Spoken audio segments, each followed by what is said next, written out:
¿Cómo explicar, cómo entender una expo de réplicas? Provoca una idea de museo o ciudad chiquita, pero ¿cómo en Monterrey? Oh, ¿pero de quién se trata?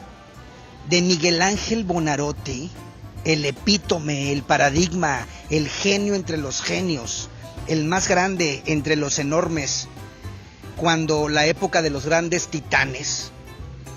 Y bueno, si los originales no pueden salir de Roma o de Florencia o forman el techo de la Capilla Sixtina, una expo de réplicas no resulta para nada una mala idea. Estamos en el auditorio del Museo de Historia Mexicana. Son 3 museos en uno, entonces en la exposición que se inaugura esta noche de Miguel Ángel, el Divino, es en el Museo del Noreste. Qué curioso, no tiene nada que ver con Miguel Ángel, ha de ser el noreste de Florencia. Está lleno aquí, es un acontecimiento histórico, ¿verdad? Miguel Ángel en Monterrey, qué maravilla. Pues es un privilegio para los regios. Aunque sean copias. Bueno, cuando menos tenemos la idea y la posibilidad en algún momento de ver el original. Estaba barato hace 20 años ir a Florencia, ahora ya no está tan barato. ¿Dónde está el jueguito? ¿Cómo te llamas? Elda. A ver, Elda, ¿de qué se trata? Se llama Sudoku. Ah, yo sí sé jugar al Sudoku, pero tiene demasiados números, ¿no? No, es igual. Son 9 cuadros con 9 números y tienes que poner del 1 al 9. ¿Y qué nivel es ese? Estoy en el nivel difícil. O sea, me falta 1 para experto. Yo, bueno, en Sudoku online.org, ahí Sí, yo lo juego conozco también. el muy difícil. El extremo es el que no le sé. Pues estamos en el mismo nivel, creo yo. Mira, muy bien. ¿Cómo se llaman las tortugas ninja? Miguel Ángel, Donatello, Rafael y no sé, ¿quién me falta? Leonardo. Y Leonardo. Donatello es el otro. ¿Y cuáles son los 3 muralistas más importantes de México? Diego Velázquez. Diego Rivera. Diego Rivera, Murillo. No, Murillo no. Gerardo Murillo. El doctor Atl. El doctor Atl. Ah, sí, no, hombre, ese no es muralista. Los muralistas es bueno, Siqueiros, Orozco y Rivera, ¿verdad? Bueno. Los más importantes. También está O'Gorman y Guadalupe. ¿Se acuerda? Y bueno, los 3 mosqueteros. No sé, no. Ahí está. Y D'Artagnan. Y D'Artagnan, esos están más fáciles. Michelangelo Buonarroti, pues es el artista más grande de todos los tiempos, ¿no? Para ti hay muchos, Para ti no. para mí no. ¿Quién es el más grande de todos los tiempos? Para ti. Para mí el que más me gusta es el de aquel que hablaba tu amigo Cervantes en su novela. Tú lo has de recordar. No. ¿De quién hablaba Cervantes en El Quijote? Y no lo recuerdo ahorita, pero pintó algo de las uvas. Al rato te digo. Las uvas. ¿Estás en directo? No, estamos grabando. Sí, hay un pintor, no recuerdo ahorita cómo se llama, lo mencionaba.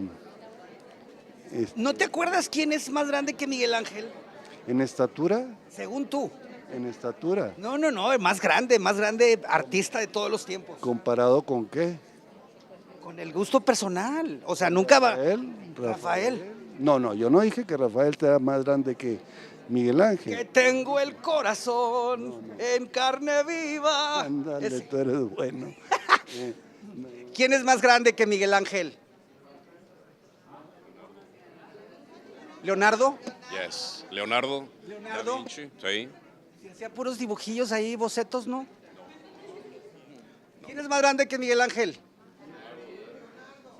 ¿Leonardo? ¿Quién dice? Allá. Su papá. No es examen, nos estamos divirtiendo nomás. Bueno, vamos a escuchar la conferencia con Ana Portnoy. La gente de Monterrey es muy seria, mira. Mira, no se acuerdan de Taller Abierto hace 20 años. Dicen, ¿quién es ese payasito? ¿Por qué se hace el protagonista? No lo venimos a ver a él. Adiós, mañana se ven en la tele. Nada es blanco y negro, nada, casi nada es absolutamente verdad, ni siquiera que existimos. El caso es que hubo una edad clásica de los griegos, luego de los romanos, antes de los egipcios, nació Jesucristo y hubo un tiempo en el siglo XVI al que se le llamó el Renacimiento de las ideas clásicas, el nacimiento del humanismo. Cuando de tantas calamidades, dice la conferencista Ana Portnoy, la peste que mató a la tercera parte de la población mundial, las guerras, la miseria, voltearon por fin hacia el hombre y a la oportunidad de creer que podíamos vivir mejor en este mundo hasta que la muerte nos lleve. Así surgen en la literatura, por supuesto, Petrarca, Boccaccio y el gran Dante Alighieri. Una clase económica aparece, que es la burguesía. Los señores feudales dan paso a esta nueva clase que es ilustrada, y quienes sirven, además de muchas cosas, para mostrar su poder comprando talento. Es el tiempo entonces de Miguel Ángel, de el David, la Piedad, el Moisés. La familia Medici y algunos de los papas de su tiempo fueron quienes incentivaron a quienes les debemos el genio enorme de Miguel Ángel. Largas filas, un ambiente inusitado en el Museo de Historia Mexicana, el auditorio lleno, donde la conferencista habló de las circunstancias que provocaron el Renacimiento, el auditorio del Museo de Historia Mexicana también lleno, e incluso una pantalla en el lobby del propio museo. Largas filas, enormes filas. No se pierda la exposición, va a estar hasta diciembre. El Divino. ¿Se acuerdan del Divino Gaitán? El Chueco. ¿A quién más le dicen el Divino? Había un arco, ¿no? Había un arco que le decían el Divino. Sí, compadre. Ya se debe haber muerto o se hizo una cirugía plástica. Hola, ¿cómo está? Buenas tardes. Buenas tardes. ¿Usted conoce Florencia? Sí, estuve una vez. Qué maravilla es el Palacio de los Medici, ¿no? El mausoleo este. El Uffizi. Bueno, la Galería Uffizi. Ajá. Pero hay como un mausoleo para los grandes de okay. la familia Medici. Uh-huh. Sí.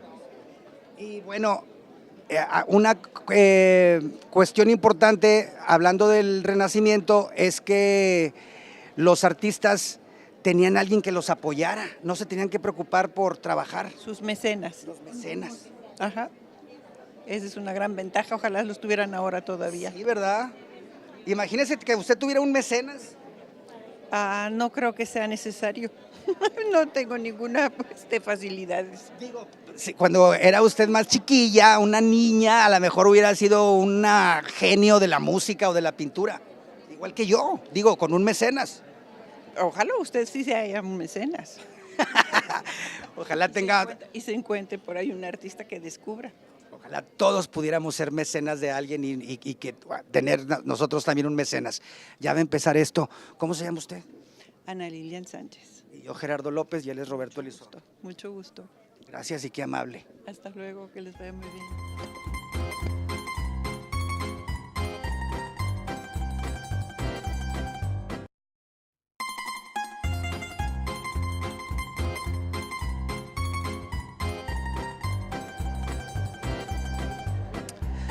Monterrey es una ciudad muy importante en lo económico de Latinoamérica.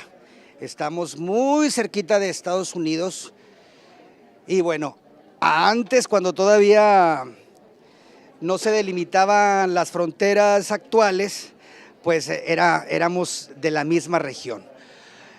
Y bueno, pertenecemos al llamado Nuevo Mundo, o el continente más joven. Dicen que el ser humano apareció en África y se desarrolló por completo en lo que le llaman Medio Oriente. Hablo de una manera demasiado empírica, así como si nos estuvieran escuchando los marcianos. El caso es que por muy diversas y muchas y muy diversas circunstancias, el mundo creció y se hizo grandote, llegó a su madurez, a su florecimiento en Europa.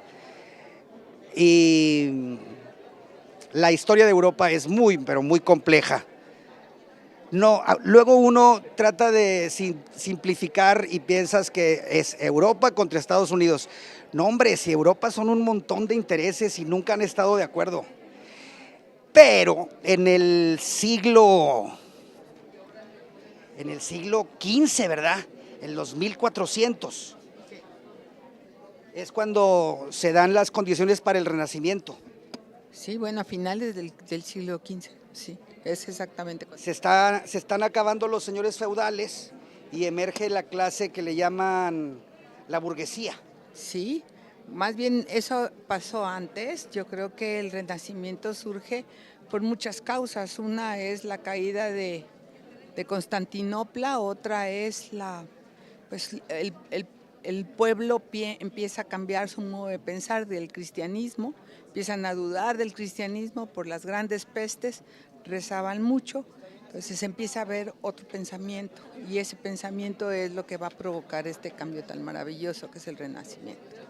Ahora la Iglesia es la que va a tomar el liderazgo y lo va a tomar, yo pienso, mucho porque son los mecenas, son los ricos, son los que van a establecer este nuevo cambio y es preferible que el cambio venga de la Iglesia, no de otro lado, ¿no? Se lograron acomodar, ¿verdad? La Iglesia. Iban como en una liana como Tarzán y se alcanzaron a soltar y agarraron la otra. Probablemente. Algo así pasó. Pues más porque es también el momento de que surge el movimiento del protestante. De la Reforma, sí. Es un poquito después, pero sí, efectivamente. Todo es un caldo de cultivo. Todo es un caldo de cultivo y yo creo que las circunstancias de todos lados se dan para establecer esto. Y claro, aparecen gentes tan extraordinarias como Miguel Ángel, ¿no? Sí, porque hay una revolución de ideas y al mismo tiempo el arte de la representación gráfica, o sea, llega también a un punto de flor, ¿no? O sea, me acuerdo de mis clases en arquitectura, Leonardo descubre la perspectiva. La perspectiva. Yo pienso que son muchas cosas, o sea, realmente a mí me cuesta mucho trabajo establecer una fecha. Yo creo que este cambio se empieza a dar, por eso se llama el 300 y el 400, porque son los cambios. Primero que nada se empieza a dar en literatura. Los grandes escritores como empiezan a escribir y empiezan a ser autónomos, entonces empiezan a tomar su idioma, ya no se escribe en latín, empiezan a hacer cada uno estableciendo esto, y esto es una apertura, y el cambio se va a dar poco a poco. Este cambio que económico, político, social, porque no nada más es también la Reforma, es exactamente cuando llegan los grandes descubrimientos y se descubre América, entonces el mundo cambia, o sea, cambia por todos lados. Por eso creo que la caída de Constantinopla es tan importante, porque gracias a esto llega a Europa pues todos los grandes inventos de Asia, y eso hace estos cambios maravillosos. ¿Cómo se llama usted? Me llamo Rosy Gómez de Robles, para servirle. Sí sabe mucho tu mujer, compadre. Sí sabe. Usted es historiadora. Soy historiadora. Bueno, y al mismo tiempo que se daba el Renacimiento, se andaban acá agarrando a trancazos los españoles contra los aztecas, y los malditos tlaxcaltecas tuvieron la culpa de todo. Bueno, Vamos a ver qué dice la conferenciante. En la cámara mi compadre Roberto Elizondo, nieto del dueño del Cine Elizondo.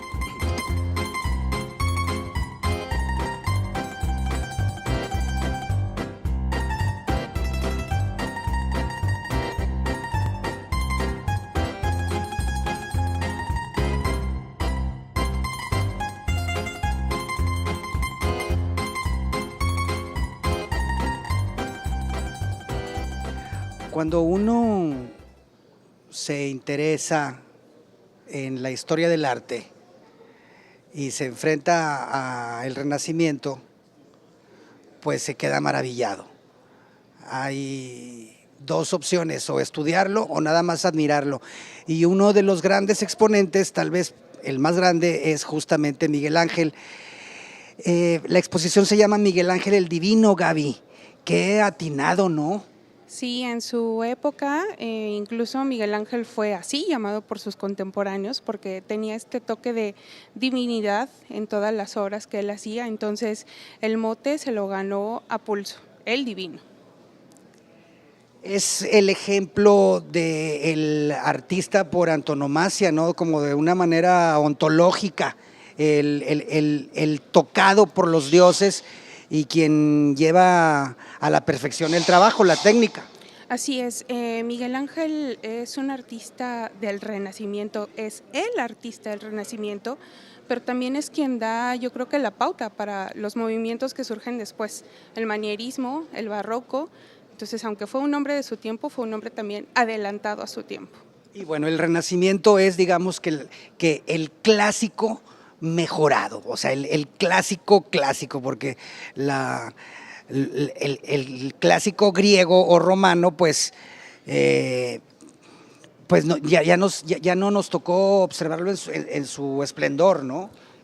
Miguel Ángel lo que hace es justamente retomar todos estos modelos griegos y romanos y darles una vuelta, les dio un vuelco, los transformó, porque no nada más fueron las estatuas y las esculturas con estos moldes, con estas proporciones, sino que fue también dotarlos de un alma, dotarlos de vida. Entonces, en Miguel Ángel vemos perfectamente cómo es este clasicismo durante el Renacimiento.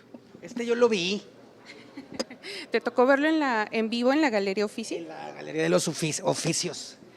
Y bueno, la verdad es que te arroba, te deja indefenso. Sí, y es una etapa que a lo mejor no todos conocen de Miguel Ángel. Él fue pintor también, y aunque no se consideraba pintor, o al menos él no creía que fuera como una arte suprema, pues lo que vemos en la Capilla Sixtina y lo que podemos ver en estos óleos que también realizó es de lo más extraordinario que nos ofrece también el Renacimiento en su pincel. Oye, Gaby, estamos a punto de que inicie la ceremonia. Yo te quiero preguntar así muy rapidito, ¿cuál es el proceso de construcción y de acabado de estas grandes piezas que son como las emblemáticas de la exposición Miguel Ángel el Divino aquí en el Museo del Noreste, el David, la Piedad, el Moisés? Rápidamente, la empresa Naturaliter, una empresa italiana, se encarga de conseguir los escaneos con los diferentes museos que tienen obra de Miguel Ángel, es decir, está certificado. Ellos consiguen estos escaneos de las figuras originales, de las esculturas, de las estatuas. Un escaneo en 3D. Un escaneo en 3D. Es decir, unas máquinas escanean en todas sus proporciones estas figuras. A raíz de los escaneos se sacan unos moldes o maquetas que después son trasladados a una máquina.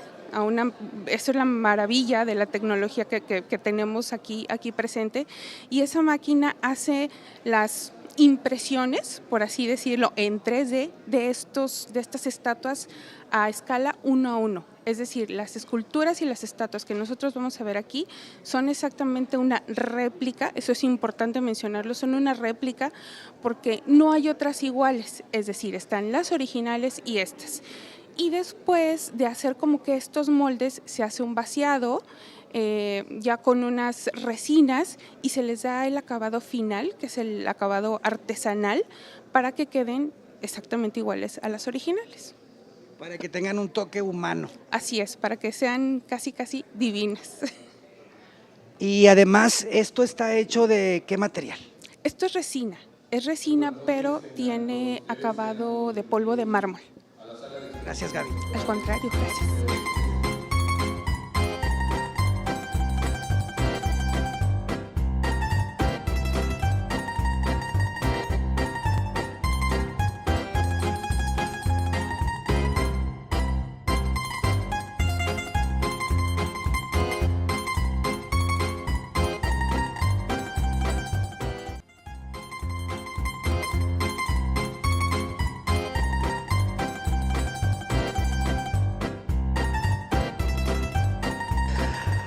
Pues vaya, de qué manera se celebran 10 años del MUNE, ¿verdad? Sí, estamos muy contentos. Hay mucha gente. De hecho, pues es el primer grupo que ingresa a ver la exposición Miguel Ángel el Divino y pues nos da mucha alegría saber que hubo respuesta del público de Monterrey y esperemos que la siga viendo porque sí es un esfuerzo pues extraordinario de parte del equipo de 3 museos y pues todo con el fin de que mucha gente disfrute estas piezas. Platícanos un poquito cómo surgió el proyecto, desde cuándo, cómo se fue preparando. Mira, el proyecto nació en 2010.